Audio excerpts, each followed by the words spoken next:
Nag-stop over muna tayo sa Kumamoto and look at this. Ito si Kumamon. Ito guys yung mascot ng Kumamoto. We're standing right here sa mismong crater ng bulkan. Look at this guys. Oh, umuusok-usok pa siya. Masarap ng ice cream nila. Ang creamy. Ito lang kayo ulit sa Cruzasemi Grassland. Whew. Para tayo na sa ano no, desierto, gano'n. Ang ganda po. Grabe ang majestic. Sobrang laki niyan guys. Tapos mamaya doon, punta tayo doon sa may paanan niya. Tapos hawakan natin. Kasi may dalang swerte daw yan guys pag nahawakan natin yung kanyang paa. Good morning guys and welcome back to my YouTube channel. So nandito tayo ngayon guys sa Kumamon. On the way tayo guys sa ating day tour papunta ng Takachiho Gorge and yung Mount Aso. Yeah. Okay, nagmadali na naman ang first one kanina guys. Ang meeting time is 7:50. Guess what kung anong oras nagising ang first one? 7:30. Oh my god. So nag-alarm ako guys ng 6 and 6:30 ng umaga. And ang first one, hindi yun narinig. Paggising ko guys, naalimpungatan ako ng gising. Paggising ko, ang oras ay 7:30 na. Stop over muna tayo sa Kumamoto and look at this. Ito si Kumamon. Ito guys yung mascot ng Kumamoto. So nakarating na tayo dito sa Mount Aso. And guys, ito ay located sa Kumamoto Prefecture. So we're standing right here sa mismong crater ng bulkan. Look at this guys. Oh, umuusok-usok pa siya. Ito ang tinatawag na Nakadake and it's one of the most active crater. And guys, actually yung Mount Aso, it has 5 different calderas. First one is yung Nakadake, which is yung isa sa mga pinaka-active. Second is yung Takadake, which is yung pinakamataas. Third is yung Nekodake, followed by Kishimadake and Iboshidake. Caldera na nasa likod natin kanina guys, yun yung Nakadake, yung pinaka-active sa lahat. Kikita niyo ba yun? Yung mismong lake sa loob. Ayun guys oh. Yung ano ba yun? Anong color ba yan? Parang bluish na green, right? Check natin yung mga nasa kabilang ano naman, point of view para makita natin yung iba't ibang side ng volcano. Umakyat tayo ng very light doon lang sa unahan and eto ang kanyang view right from here. Oh, okay. Ito guys, oh. Mas makikita natin yung mismong lake dun sa baba. Check pa natin dito. Kasi sabi ni tour guide, yung magandang view daw is dito na nasa right side. Kasi dun mo makikita yung mismong crater ng volcano. Which is very amazing. Oh, it's all covered by steam right there. And tignan nyo guys yung parang pagkaka-form nung gilid mismo nung crater, no? Yung parang layer siya. Ayan, no, guys. Yung layering nung bato-bato. No, galing. Wow. Mismo sa bukana ng bulkan. Isn't it amazing? Grabe guys, tirik na tirik ang araw. Pero apakalamig. Ikutin lang natin to guys, no? Like, doon tayo kasi galing from the parking area. Tapos umakyat tayo from here. Tapos isang likuan siya papunta dito. Tapos pabalik ulit doon sa parking lot. So yun ang gagawin natin. Yun ang susundan nating trail while nakikita natin yung mismong bulkan dito sa likod. Ay wait lang guys, may mga nagbebenta din dito ng, I think this is full, no? Ay, what's this? Bato?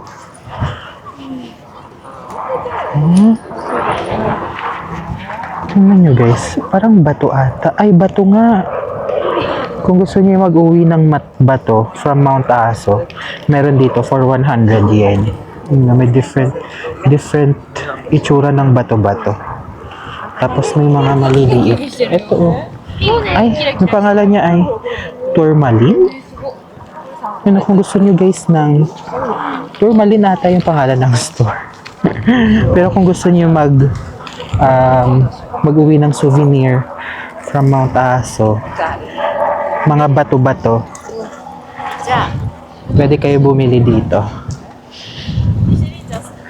Kala ko kanina pagkain siya.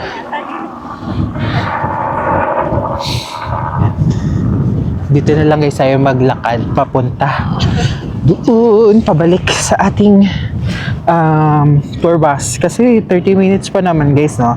Medyo matagal-tagal pa naman. Itong biggest crater, which is yung Nakadake crater, this was formed like 90,000 to 270,000 years ago. What?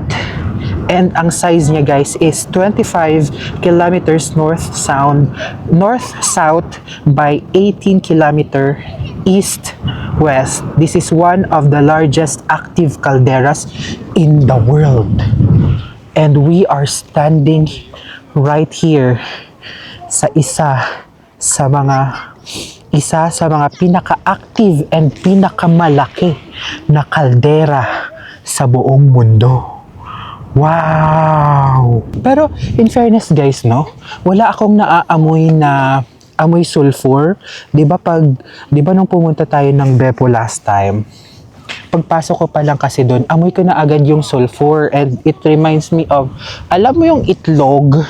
Yun yung amoy na maaamoy mo talaga pag nakapasok ka ng mga hot springs like that, or tawag dito, hot springs or sulfur. Yun yung amoy niya pag pumasok ka. Pero in fairness dito, wala akong naaamoy na sulfur. In fairness naman.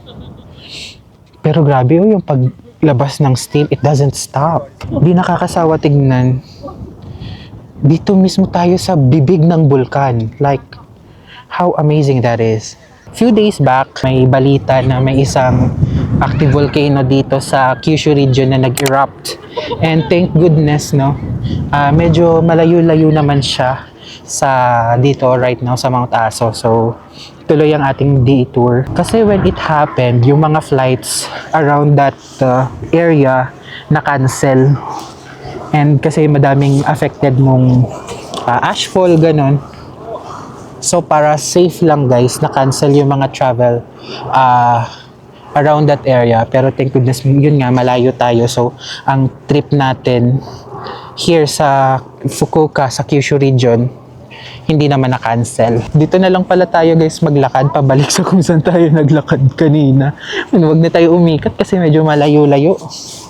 Yung itsura ko, mukha akong yung nagka-cover ng nung mga documentaries. And right after here guys sa Mount Aso, ang next nating pupuntahan is yung grassland. Yung next natin dito is yung Kusasenri, which is isa sa mga malawak na grassland dito sa Kumamoto Prefecture. And dito pala guys, meron ding shrine.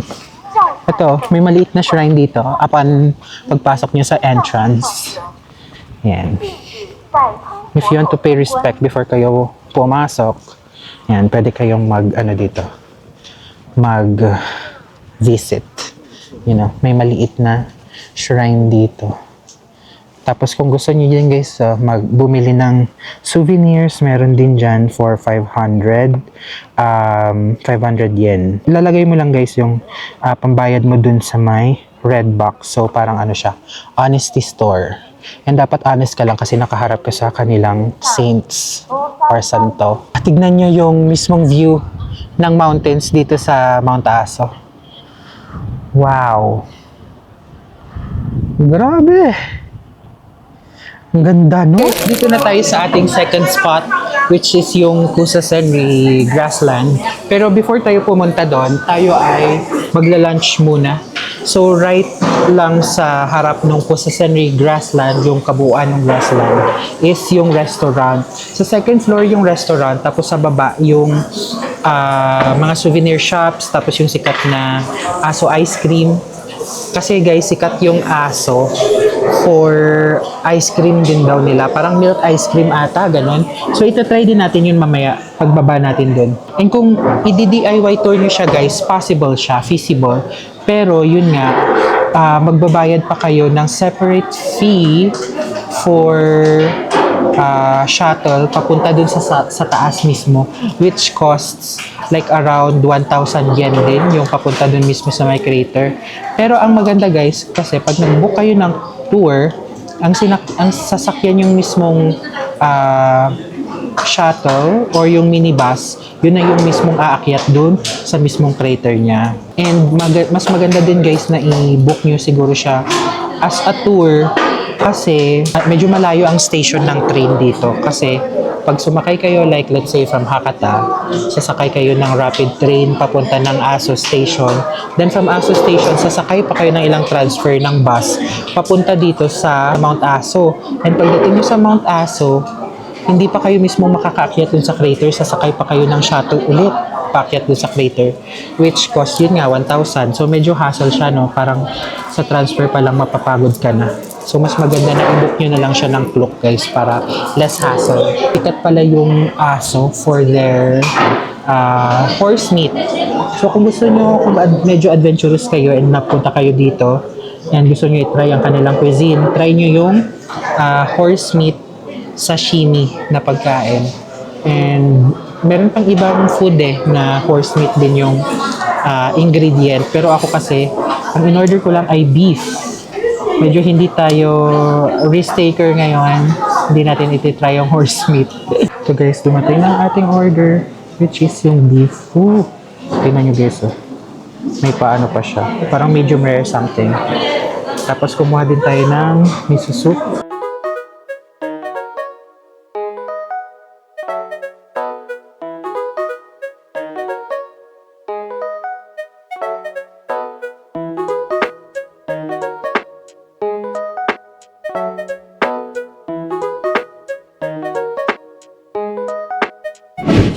Yun guys, tapos na tayo kumain. Nandito na tayo ngayon sa baba. Check muna natin guys yung mga souvenir shops before tayo bumili ng ice cream, Kumamon socks. Tapos may mga charms din and t-shirts. T-shirt, how much kaya yung t-shirt nila? Oh, walang price. Ayun pala. T-shirt, this is 2,640 yen. Tapos may mga ano pa, Kumamon plushies. Cute. Yung mascot ng Kumamoto Prefecture. Yan guys yung prices nila. 2,780, 3,080, 1,650. Ang cute! Ito parang may battery. Cute. Si Kumamon. Tapos may bag charm din. Puro flashes ditong side. Hindi, meron din ito. Ref magnet ba to? Ref magnet ata. Tapos ito, parang snow something. Tapos guys, so tingnan nyo, may lantern. And yung Daruma dal na Kumamon. Tapos mga bags and caps. Ay, iba-iba naman na siya. Mga Hello Kitty. Tapos may blind box ng Monchichi. Okay. Tapos dito naman guys sa kabila, mga cookies. Pudding cookies. Cookies din. Ay, hindi. Chocolate. Chocosan. Ito yung laman niya, oh. Ang dami guys, no. Ito, oh, pampasalubong din. Nice. Pila tayo for ice cream. Then after neto, punta tayo ng Grassland dun sa labas. Yun guys, nakabili na tayo ng ating ice cream. Ang in-order ko palang flavors are strawberry and milk. Kasi 'di ba, yung aso sikat daw siya sa milk. So, tatry natin yung flavor ng milk. Doon sa may harapan, ito yung Grassland. Ito yung Kusa Senri Grassland. 'Di ba kita nyo, brown na yung colors. Pero pag hindi siya autumn season or hindi siya taglagas, ang colors neto guys is super green. As in yung grassland talaga, like luntian na luntian yung paligid. Ganun yung atake. Masarap ng ice cream nila. Ang creamy.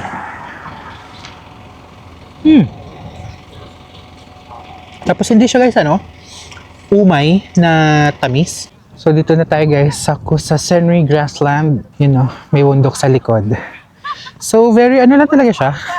Like malawak na lupain, tapos bundok-bundok, ganon. Yun lang naman.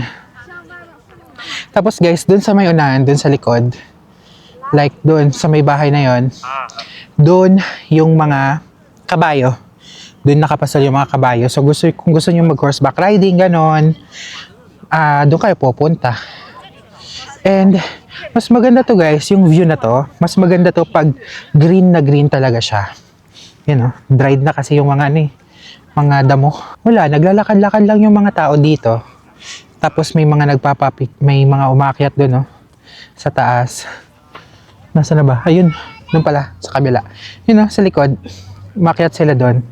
Tapos siguro para mas makita yung itsura niya from up there, I don't know. Pero, ito siya guys, yung Kusa Senri Grassland. And after nito, ang next nating stop ay yung Takachiho Gorge. So, doon ata tayo magtatagal. Tapos, mas maganda yun guys, yung views doon. Tapos, sana may makita tayong autumn foliage right there. Pero, parang parang mag-trek or mag-hike ka papapunta doon. Pero, since naka-shuttle bus tayo, hopefully, hindi na tayo maglakad. Kakapagod maglakad-lakad, lalo na pag uphill. Yan guys, ikot ko lang kayo ulit sa Kusa Senri Grassland. Whew. Para tayong nasa desierto, gano'n. Ang ganda ng vibes, very chill, laid back, and relaxing. Kung mahilig kayo sa mga bukid-bukid guys, sa countryside, so this place is just perfect for you.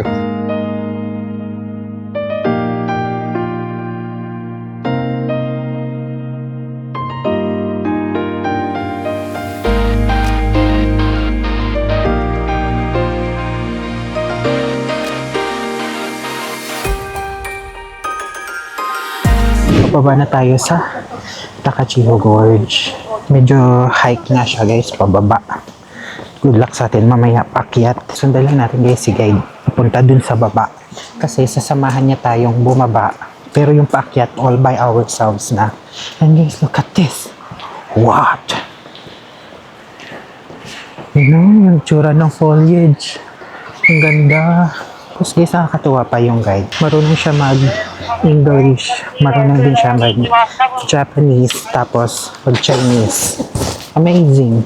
Kasi every time na natapos na siya sa English, lilipat siya ng Chinese tapos mag-Japanese. Kasi may mga kasama din tayo guys na Japanese sa tour.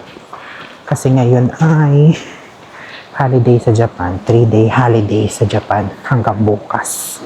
Kaya may mga kasabayan tayong Japanese. Galing pa silang Tokyo, Yokohama, Osaka. Kakatuwa, di ba? Guys, look at this.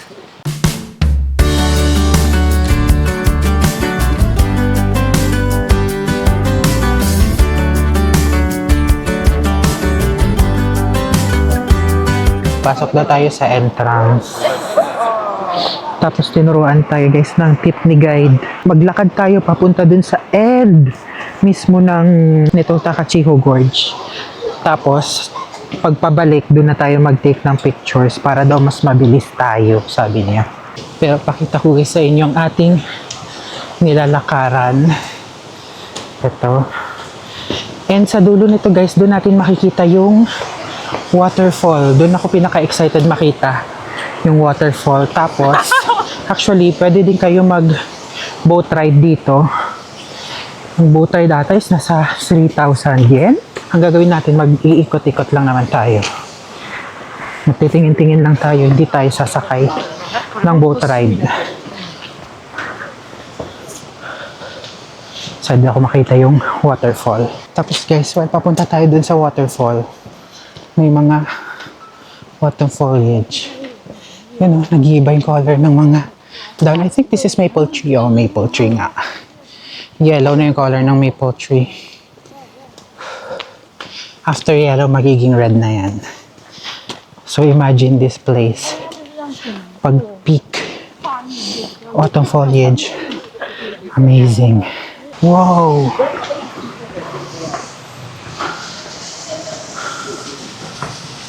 Ang ganda guys. Grabe ang majestic. Tapos dyan guys sa may gitna, dyan yung mga may nagbo-boating. Mga nag-rent ng boat. Punta tayo dun sa may stone bridge. Dun sa gitna. Magpa-picture tayo dun sa stone bridge. So, nanggagaling yung water source na bumababa dun mismo sa falls. So, directly siya galing dun sa bundok. Tapos, dinadala dito. Tapos, binabagsak dun sa mismong waterfall. Apakaganda. Very, very ganda guys. This is so worth it. Ang ganda. Grabe, nakailang beses na ako nang sabi ng ganda guys kasi grabe. Pag nandito ka, iba yung atake in person. Yan, ito na yung dulo guys, yung stone bridge. So hanggang dito lang tayo. Take tayong pictures from this perspective. Tapos, balik tayo dun sa tabi daw. Tapos balik tayo dun sa parking lot. Grabe oh. Wait lang guys ah. Kahit sa likod ko, ang ganda yun, no? Oh, yung foliage, ang ganda. Hindi pa to peak. Imagine the peak of this. Amazing. The place is loud, but yeah, you cut through the noise. I wish I knew what you were thinking of. One last drink before it's time to go home.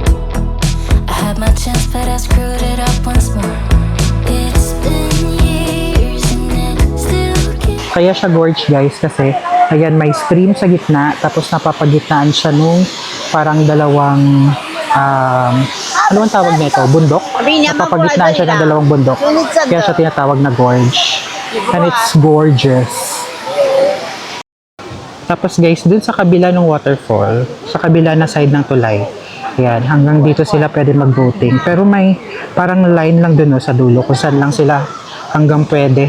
Tapos guys, right across from the bridge, meron ditong mga shops. Yung dito sa likod ko, may shop na nagbebenta ng ice cream. Tapos meron din dito, shops din yan. Yan. Basically, right after ng pag-cross nyo sa bridge, guys, mga shops na yung maabutan nyo. Then, mga shops na yung makikita nyo. Ito yung makikita right across the bridge. Ito guys, yung souvenir shop. Dito din palagay sa loob, papunta yung boat boarding. Okay, so pila tayo dito guys para matikman ang kanilang ice cream. Parang orange flavor daw to. So, try natin. Yun guys, before tayo bumalik dun sa parking lot, bumili muna ako ng ice cream. Ang binili ko ay mix of orange and mango. Sarap ng soft serve ice cream sa Japan, no? Ibang-iba siya sa ice cream sa atin. Pero yung parang ano lang, orange lang yung nalalasahan ko.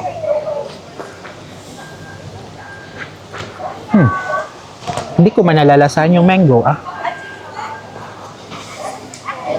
Hindi, pabalik na tayo ng tour bus. Tapos meron dun guys, apakalaking bato. Tapos parang may tali siya sa gitna. Tingnan natin, may tawag daw dyan eh. Ito yung tawag. It's about 200 tons. Kihachi no Chikaraishi. Wow. You know? Ito ata pagtrentahin na. Oh, grabe. Tingnan nyo naman yung inaakyat ko, guys. Hapong-hapo na ako.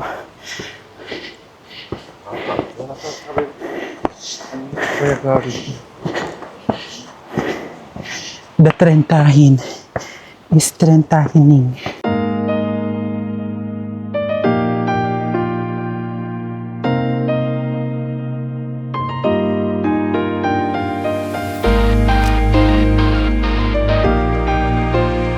Hi guys, so we finally arrived na dito sa Hakata Station. Medyo na traffic lang tayo guys. Dun kanina sa Kumamoto sa highway. I think like an hour before tayo makalabas sa mismong highway, no? Sobrang haba nung traffic kanina. So ngayon, time already it's 7 o'clock. And maaga pa guys. And today ang ating last full day here sa Japan. And kailangan natin makabili ng luggage. So extra luggage guys para sa mga binili nating pasabay before and para sa mga syempre lagayan ng pasalubong and new luggage na din for our trip, for our new trip coming very very soon. So yun guys, punta tayo ng Tenjin tonight. Bili tayo ng luggage. Tapos doon na din tayo mag-dinner kasi isang beses lang natin na-explore yung Tenjin, no? And parang hindi pwede to. Kailangan pa natin maikot ang Tenjin, guys, and ma-experience kasi parang kulang ang isang araw para lang makapunta ng Tenjin. So, let's go. Pero before that, guys, check ko din muna sa book off kasi alam ko may mga murang luggages din doon. Check muna natin doon before tayo magpunta ng Tenjin. So, let's go. Yan guys, dito lang sa unahan, malapit sa hostel natin, merong book off dito. So, check natin kung meron silang luggage and sana hopefully meron. And if meron man, sana mura para hindi na tayo, alam mo yon, bumili sa Don Quixote kasi for sure mahal doon guys. Tapos, bit natin siya from Tenjin papunta dito sa Hakata, you know. So, sana meron. Hopefully.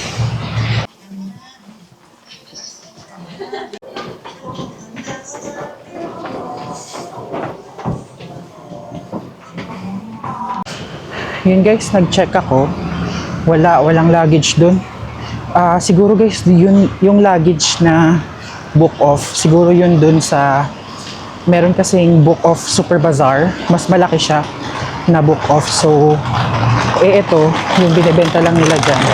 Yung mga comics, manga, toys, figure items, ganun lang. Tsaka mga electronic devices. Pero yung mga luggage, wala. So, wala tayong choice. Punta tayo ng Tenjin ngayon. Let's go. Break tayo ng Hakata Station. Doon lang naman guys, yung Hakata Station. So, konting lakad lang siya from here. Pasok ulit tayo doon. Hi guys, so nandito na tayo ngayon sa Tenjin.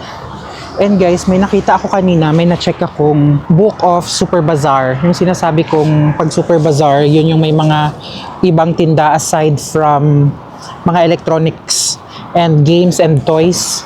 So may nakita ako doon kanina and meron silang binibentang maleta. Kaso puro maliliit. Ang kailangan natin guys is large to extra large. Kasi para magamit din natin on our upcoming trips. So, tsaka paglalagyan ng mga gamit na pinamili natin. And since wala tayo guys mahanap, wala tayong choice kundi bumili sa Don Quixote. And wala din kasi akong ma-searchan pa na ibang lugar na pwedeng pagbibilhan ng mga murang luggages. So parang it leaves us no choice kundi bumili na lang mismo sa Don Quixote. And ngayon naglalakad ako papuntang Don Quixote and napadaan ako dito sa Naka River. And look at this guys, the city light. Wow, ganda no? Tapos may nagre-river cruise sa baba. Grabe, ang ganda. Ay, ba't kasi tumatawid ng naka-red? Ayun. Parang first time ko guys makarinig ng nag-blow ng horn na sasakyan dito sa Fukuoka. First time ko yun in fairness. Kasi si ate, alam niya naka-red yung yung tawiran. Tumawid ba naman? Yan. Pero mukha naman siyang lokal.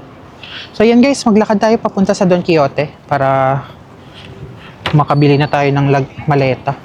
So yung Ichiran. Kung saan tayo nanood ng may sumasayaw yung may sumasayaw sa bintana nila. Di ba ang haba pa ng pila? Yan kasi guys yung headquarters ng Ichiran. Dito yan makikita sa Fukuoka. Kaya di ba parang ang taas ng building. Pero di ko sure kung isang buong building na yon ay restaurant. Parang feeling ko hindi. First 2 floors lang siguro. Tapos yung the rest is office. Kasi headquarters nga naman. Okay. Malapit-lapit na tayo sa Donki, konting lakad na lang. Guys, ang scenario sa sa Tenjin area. 'Di ba ang busy niya compared to Hakata? So parang it reminds me of Shibuya, yung mga ganun. Pero hindi siya ganun ka busy like Shibuya. Pero I mean yung alam mo yun, yung ilaw, yung dami ng tao. It reminds me of Shibuya somehow. Tapos ang Hakata naman, it reminds me of Ueno. Yun yung may station. Tapos medyo tahimik. Yeah. So kung gusto niyo guys ng malapit sa station, kung ang itinerary nyo ay puro kailangan nyo ng maaga sa Hakata, maaga kayong babiyahe. So I recommend sa Hakata kayo mag-book. Pero kung gusto niyo ng busy, tapos malapit sa mga brands, kainan, Don Quixote, shopping, ganun, sa Tenjin kayo. Yun. Kasi guys, from Tenjin, going to Hakata, 2 stations pa pala yun. So, hindi siya malapit. May kalayuan din. Okay guys, dito na tayo sa Don Quixote. Hanap tayo ng maleta, yung malaki. Ayan, yung mga ganito kalaki guys, oh. Sheesh, yung mahal. Damn. Kung tayo sa mga mga sobrang branded.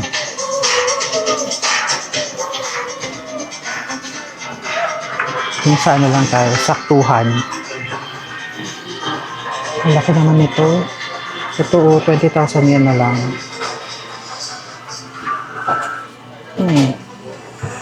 Sobrang laki. Wait lang. Wag naman yung sobrang laki. Ito kasi guys, malaki din siya. Pero, parang hindi siya malapad, no? Price niya 17,000 yen. 18,000 na siya. Malaki siya, pero hindi siya malapad. Paano mo siya masustora ng madaming gamit? Yung mga ganito sana, oh. Yan, ganito. Grabe, sobrang laki. Wait lang, wag naman yung ganito. Sobrang laki na niya.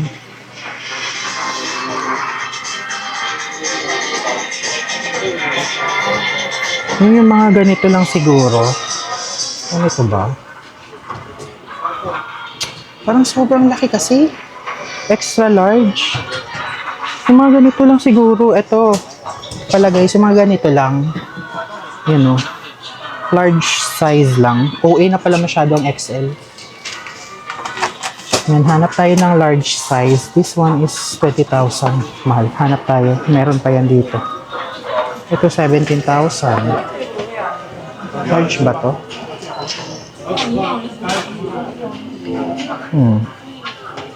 Pero ito 13,000 yen. Ito. Or ito. Large ba to? Yeah, parang large. Ito parang ang... Wait lang. Hanap pa tayo, guys. This one. I think ito pwede na. Ito, guys, na. What do you think? Yung ito. Large naman na to, eh. Tapos 17,000. Okay. I think okay na ako dito. Paano bang lock nito? Tsaka na-expand din siya, oh. Ito, na-expand siya dito. Paano yung lock? Ayan. Okay. Pa-set up na lang natin mamaya yung lock. Yan guys, tapos na tayo mamili ng ating bagong maleta and mga pasabay and mga konting pasalubong sa Donki. And dito tayo ngayon guys sa Matsunoya. Dito lang siya actually right across nung Don Quixote. And Malapit na din kasi siya sa airport subway line, pabalik ng Hakata. So, dito na lang ako guys kakain. Nag-search kasi ako ng Gyukatsu Motomura. Medyo malayo-layo pa kasi magte-train pa ulit tayo. Maleta ko guys nandun lang sa gilid. Diyan ko lang nilagay. Tapos hintayin natin yung order natin. Umorder ako nung beef curry with vegetable. Papakita ko na lang sa inyo mamaya. Tapos Fanta na grapes. First time ko dito. And ngayon pa lang ako nakakain dito sa Tenjin area. Let's see kung masarap. Yan, ito guys yung order natin. Beef curry with vegetable and tonkatsu. And Fanta na grape. Ginawa ko tong large serving. Kasi gutom na gutom ako.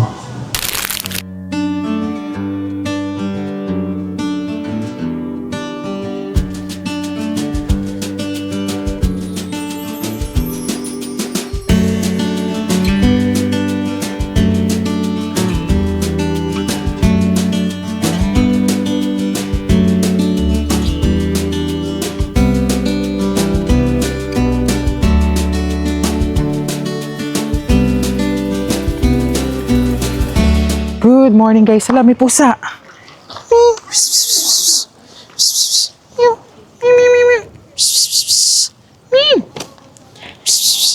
Ay, hindi siya lalingon sa wis. Ngayon lang ako nakakita ng pusa guys sa Japan. I mean yung stray ba to? Parang hindi. Saan ka pupunta? Bait naman. Mag-i-intro dapat ako guys. Nakita ko to sa daanan. Actually, last day natin today sa Japan because mamaya ang ating flight pa uwi. Ang flight natin is alas 8 pa ng gabi. So, before tayo umuwi, meron pa tayong enough time to stroll around yung mga malalapit lang. Ayan, may pusa na naman. Yan, nadidistract ako guys kasi may mga mingming. So, ang flight natin ay alas 8 pa. So, since hindi natin napuntahan yung Nanzowin Temple before, which is plano dapat natin yun, di ba, pagsabayin yung Dazaifu and Mango Shrine and yung Nanzowin Temple. Pero since hindi natin napuntahan yung Nanzowin before, since afternoon, dumiretso na tayo ng Oita, tapos nag-Sapporo. So ngayon, mapupunta na natin siya. Dito, di ba, paglabas mo, dire-diretso ka lang doon. Tapos, doon siya guys, banda sa taas sa bundok. So, most likely, makikita natin siya na may autumn foliage. Ito yung mga rules. Bawal daw kumain while walking. No alcohol, no smoking, hide tattoo, no recording for long time, no littering, bawal sumayaw, no selfie sticks, no recording while walking, don't sit down, and no revealing clothing. So, yun guys. See, ang revealing clothing, ang ibig sabihin nun, pwede ka naman mag-short, pero dapat hindi siya above the knee. Before tayo guys makapunta doon sa taas ng Nanzowin Temple, merong dito, parang bridge, melody bridge. Yeah. Yan, pwede ka mag-play ng tune, like right here. Dito, try natin mamaya, magtugtog tayo. Naka-Japanese kasi, hindi ko mabasa. So, balik tayo doon. Kunin natin yung stick. Tapos, patugtugin natin siya. Let's do it.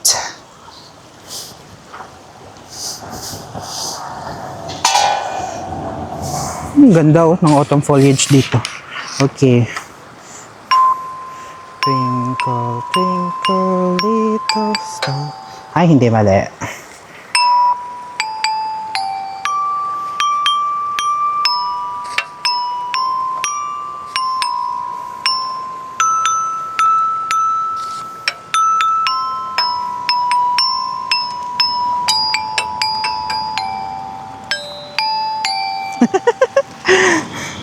Sige nga, tingnan nga natin.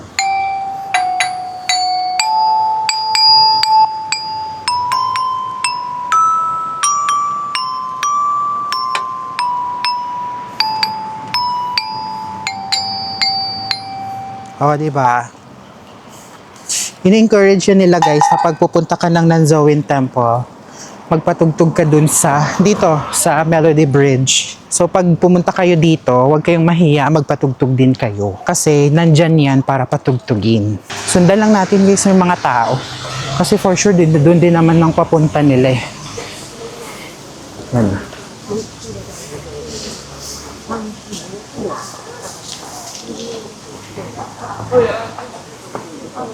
May mga kainan din pala dito.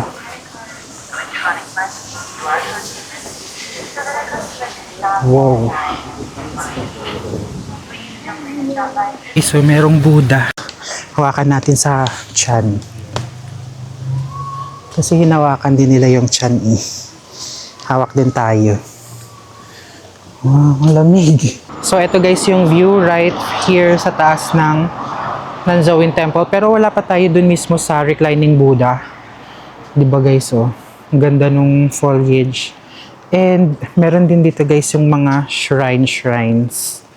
Tapos guys, pag pupunta ka sa taas, bawal daw yung selfie sticks, tripods, and other devices with grips or sticks. So bawal yung DJI sa pagre-record dun mamaya sa loob. So I think gagamit lang muna ako ng phone. Yun lang muna gagamitin ko sa pag-record dun mismo sa loob. Yun guys, ngayon pa lang kung nakikita kung medyo hindi stable guys yung video natin. Sorry na agad kasi phone yung gamit natin ngayon sa pagre-record. Kasi bawal kasi yung any camera devices na may grip. So phone lang muna tayo guys. Pero ang ganda no? Grabe. Feeling ko malapit na tayo dun mismo sa reclining Buddha. So let's go. Bumili muna ako ng ice cream. Mix of vanilla and matcha. Dito sa harap mismo ng Nanzawin Temple. So dito lang tayo sa gilid. Hindi tayo pupunta doon sa gitna with the camera kasi baka masita tayo na pagalitan. Ito si reclining Buddha. Ayan. Ganyan siya guys. Sobrang laki niyan guys. Tapos mamaya doon, punta tayo doon sa may paanan niya. Tapos hawakan natin. Kasi may dalang swerte daw yan guys pag nahawakan natin yung kanyang paa. Tapos tingnan nyo guys, di ba? Ang ganda ng likod niya. Paano pa kung pick na ng colors yan guys, no? Yung nasa likod. Yung sabi kanina sa binigay na entry ticket, ayun o. Shiaka Nihanzu is the most biggest bronze statue of the reclining Buddha in the world. Total length of 41 meters, height of 11 meters, and weight for about 300 tons. So sobrang bigat at sobrang laki niya. And kaya siya guys naka-recline kasi it symbolizes daw yung entry niya or yung entrance niya towards Nirvana. Nirvana is kumbaga yun yung term nila for heaven. Yan, ito guys, lumapit na tayo sa kay mismong Buddha. Tapos dito sa baba may mga different maliliit pa na statues of I think these are Buddhas as well. I'm not really sure, or disciples of Buddha. Yan. Yan, ito yan siya guys. Tapos akyat na tayo dun sa taas. Dun sa mismong paanan niya. Yan guys, oh. Dito, akyat tayo dito. So ito na guys, hawakan na natin ang paa ni Buddha. For more success in life and for a successful career and for good health for me and my family.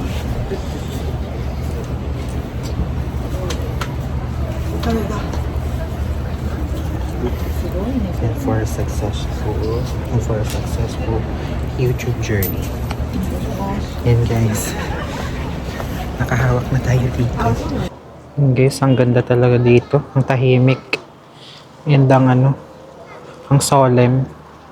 Yan guys, so ito yung sa harapan lang.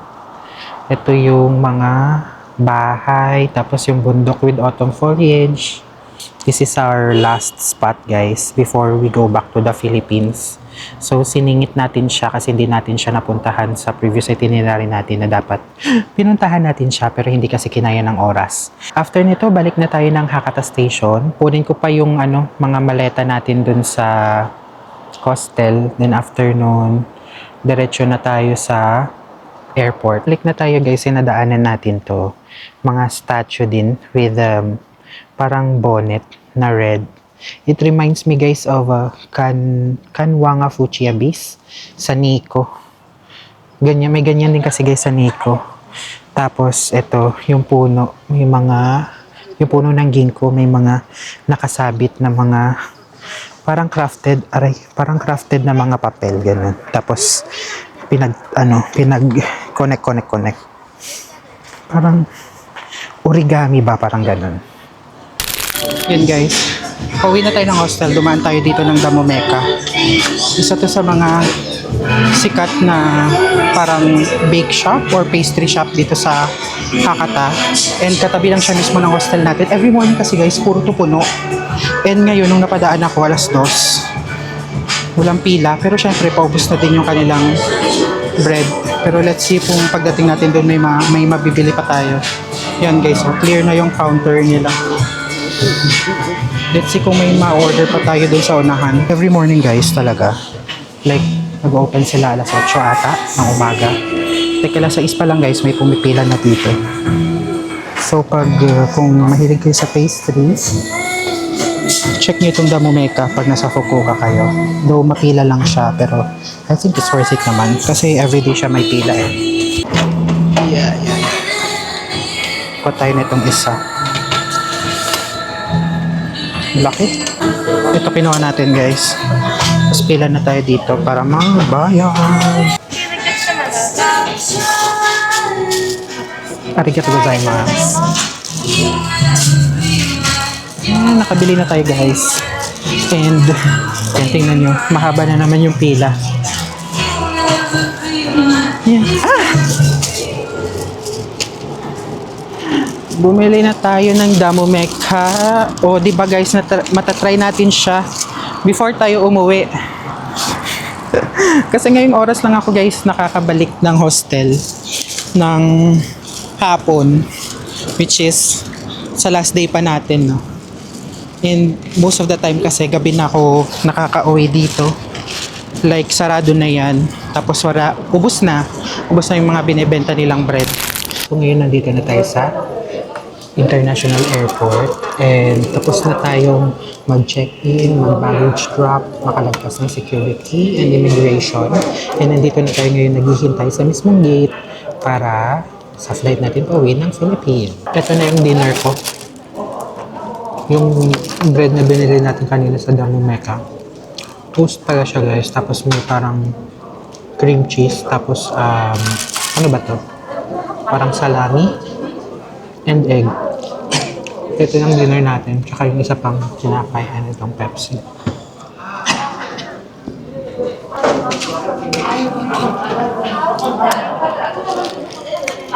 Tapos saktong 8:00, aalis na yung plane. Dating tayo doon sa Manila mga 11 o'clock na. Today guys, wala tayo masyadong nalibot. Except lang sa pinuntahan natin yung Nanzorin Temple. Then right after that, kumain ako sa Tenjin, hindi ko na kasi na-vlog yun eh, no? Tapos bumalik ako sa tawag nito, sa hostel para kunin yung bags. Doon na din ako muna nagpahinga before ako pumunta ng airport. Ayun, ganda yun sa airport nila. Kasi may cart. Ang cart pwede mong dalhin sa mismong gate. So hindi hassle, hindi ka din mabibigatan ba? Sa mga kung madami kang, kung may mabigat kang carry on luggage, at least meron silang cart papunta mismo sa gate, pwede mong dalhin. Overall impression ko sa Fukuoka, at first very laid back kasi siya, no? Very different siya sa Tokyo, which is nag-Tokyo tayo ng 2 beses. So paglapag ko dito sa Fukuoka, una pa lang is sobrang lapit ng airport sa mismong city center nila. Like pagbaba mo ng international airport, sakay ka ng shuttle bus. Paglabas mo ng mismong international, meron doon area for shuttle bus, tapos dadaling ka sa domestic airport, sa domestic terminals. Pagdating mo ng domestic terminal, pagbaba mo mismo, nandun yung subway. yung airport subway line papunta ng Hakata. Either Hakata or Tenjin ka titira, very accessible lang siya guys. And yung Fukuoka pala guys, matao pa din naman pero not as much as Tokyo and Osaka. May pagka laid back. May pagka laid back feel siya. JR Pass, makakarating ka ng Oita. Mabivisit mo yung Yufuin, Beppu, Kitakyushu, Nagasaki, Kumamoto. Basta madami guys. Nasabi ko na Miyazaki. Ayun. Purchase lang kayo ng pass. Tapos research nyo kung anong gustong lugar na puntahan nyo. Madali lang siya manavigate. Basta i-research nyo siya ng maayos. So dito lang muna guys, mag-i-end ang ating vlog. I hope guys that you enjoy the trip as much as I do. And I hope that you support me on this traveling journey.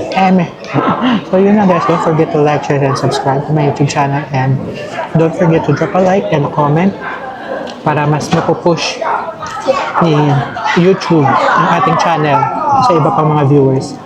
So yun na guys, thank you so much. I hope you enjoyed. Bye-bye!